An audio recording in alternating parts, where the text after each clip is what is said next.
우크라이나 사태로 인해서 울릉도의 전략적 가치가 급부상하고 있습니다. 그런데 울릉도에 한미연합 해군기지 혹은 공군기지가 들어설 가능성이 예상되면서 화약고가 될 수 있는 동해바다가 평화의 바다로 긴장감이 해소될 수 있을지 주목됩니다. 국토전략TV? 한반도와 러시아는 두만강을 바라보고 국경을 마주하고 있습니다. 바로 북러 접경입니다. 그뿐 아니라 남한에서는 동해에서 이이지로 러시아와 일종의 국경처럼 맞닿고 있습니다. 동해바다는 러시아와 교역을 하는 중요한 상징적 바다였습니다.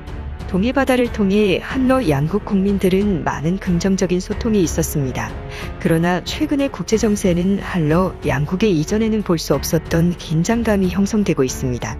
특히 연해주 지방은 유태인, 우크라이나계 러시아인들이 많이 살던 곳입니다.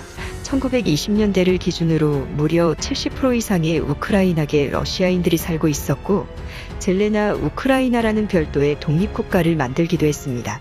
젤리나 우크라이나는 서방국들의 지원이 있었던 나라로 영미권과 유태계 자본의 지원을 받아 만들어졌던 나라였습니다. 한마디로 자유러시아로 볼 수 있었던 나라였으나 적군, 즉 소비에트 러시아의 공세로 망했습니다.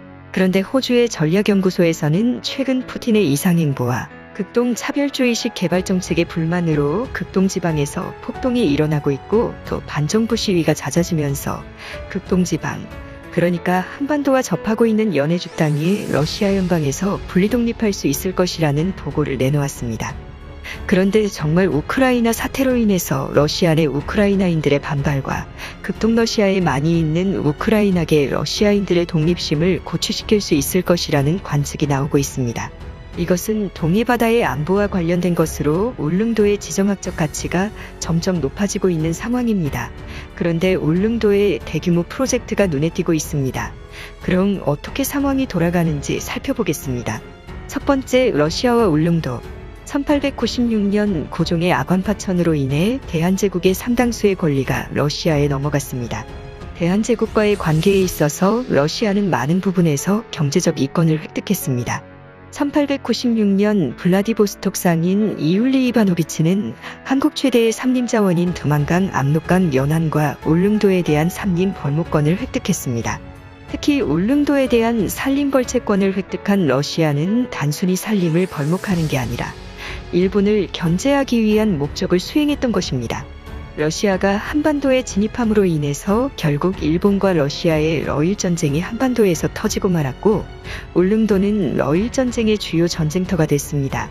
수많은 금괴를 싣고 침몰했다는 돈스코이호 역시 울릉도 앞바다에 잠들어 있는 상황입니다. 두 번째, 2009년에 추진된 미군 기지 계획. 2008년 러시아가 조지아, 당시 국명 그루지아를 침공했습니다. 2008 베이징 하계올림픽이 성대하게 치러지는 상황에서 러시아 대통령 푸틴은 당시 베이징 주경기장에 조지 부시 미국 대통령과 함께 있었습니다. 당시 푸틴은 부시 대통령에게 조지아를 침공했다고 직접 이야기를 하자 화들짝 놀란 부시 대통령의 모습은 세계사의 한 명장면으로 남았습니다. 뿐만 아니라 2009년에는 북한의 2차 핵실험이 진행되면서 주한미군과 한국 국방부는 북한과 러시아, 중국 동북 삼성 일대를 감시할 수 있는 울릉도, 서면, 태아리 일대에 미군 공군기지와 관련 시설을 지으려 했습니다. 만약 당시 이 계획이 실현됐더라면 러시아군과 중국연합군이 최근 종종 발생하는 독도 영공을 침범하는 일은 없었을 것이고, 미국에서도 독도에 대한 영유권 문제에 있어서 좀 더 한국의 입장에 섰을 가능성이 있었습니다. 그뿐 아니라 민항기가 함께 운영됐을 가능성이 높아 울릉도와 독도에 우리 국민들이 좀 더 자유롭게 왔다 갔다 할 수 있었을 것이라는 분석이 나왔습니다. 안타깝게도 당시 환경단체들의 반발 등으로 인해 무산됐으나 2020년 다시 울릉공항의 모습이 드러나고 있습니다. 세 번째, 빨라지는 울릉공항과 한미연합 주둔 가능성. 지난 2021년 울릉공항이 본격 착공한 이후로 공사가 매우 빠르게 진척되고 있습니다. 현재 15%의 공정률을 보이고 있고 올해 말까지 30%, 2025년까지 개항을 목표로 공사가 진행되고 있습니다. 현재 울릉공항의 여객터미널의 설계안 등이 확정되었고, 현재 관계당국은 울릉공항을 단순 도메스틱 공항이 아닌 국제공항으로 개항을 추진하고 있습니다. 하지만 안타깝게도 유력한 개항 후보국인 러시아, 일본, 중국 모두 한국과 갈등 관계를 맺고 있는 상황으로 관계 정상화가 이루어지기 전까지는 울릉공항의 국제공항화는 어려울 것으로 보입니다. 그동안 울릉도와 독도는 일본을 견제하기 위한 목적과 관련된 아젠다가 많이 제시됐었습니다. 그러나 이제는 상황이 달라졌습니다. 중국 역시 두만강을 통해서 동해바다로 빠져나오려는 계획을 가지고 있습니다. 중국은 원래 러시아와 북한으로 인해 동북삼성에서 동해바다로 빠져나가는 백길이 없었습니다.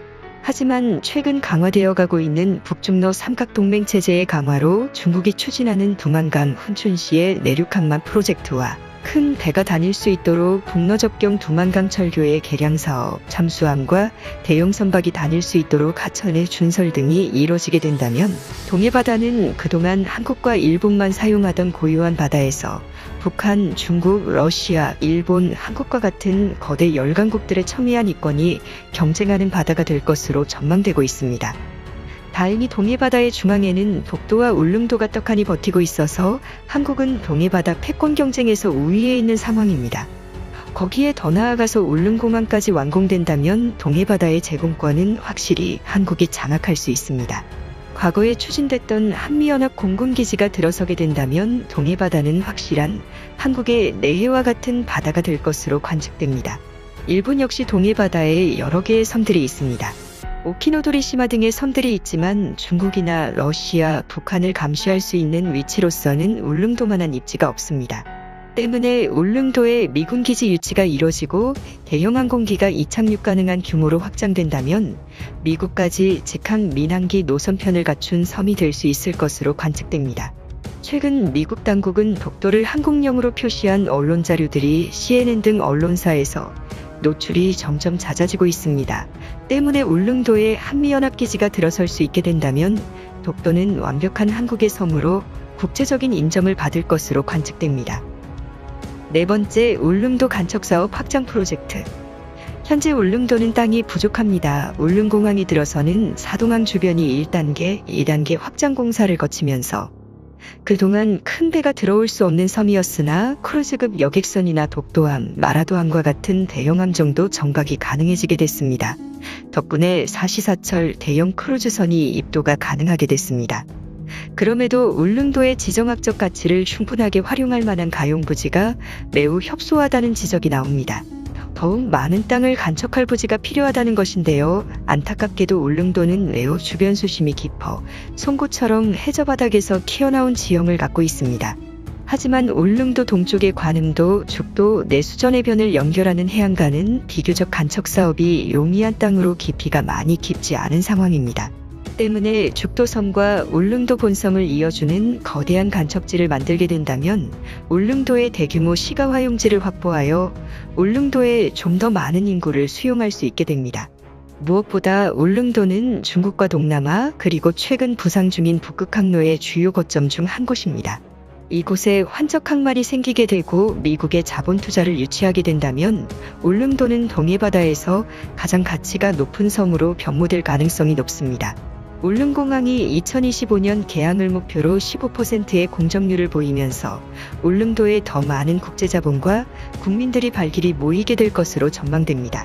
최근 우크라이나발 위기가 점점 극동지방으로 확전될 가능성이 예상되어지면서 울릉도의 지정학적 가치가 다시금 부상하고 있습니다. 이럴 때일수록 한미동맹을 강화하여 동북아의 지정학적 안정성을 한국이 주도적으로 강화해 나가야 한다는 의견이 나옵니다. 반도국가는 지형을 잘 이용하게 되면 로마와 같이 부강한 국가가 될 수도 있습니다. 실제 한국의 역사 속에서는 한반도의 지정학을 잘 이용했던 고려, 고조선, 백제의 22당로, 통일신라와 같은 매우 부강한 나라가 됐었던 적이 있습니다. 21세기 역시 한반도의 지리를 잘 이용하게 된다면 한국은 동북아의 주도권을 줄 수 있는 강대국으로 부상할 수 있을 것이라는 관측이 나옵니다. 국토전략TV 오늘은 이것으로 마치겠습니다. 시청해주셔서 감사합니다.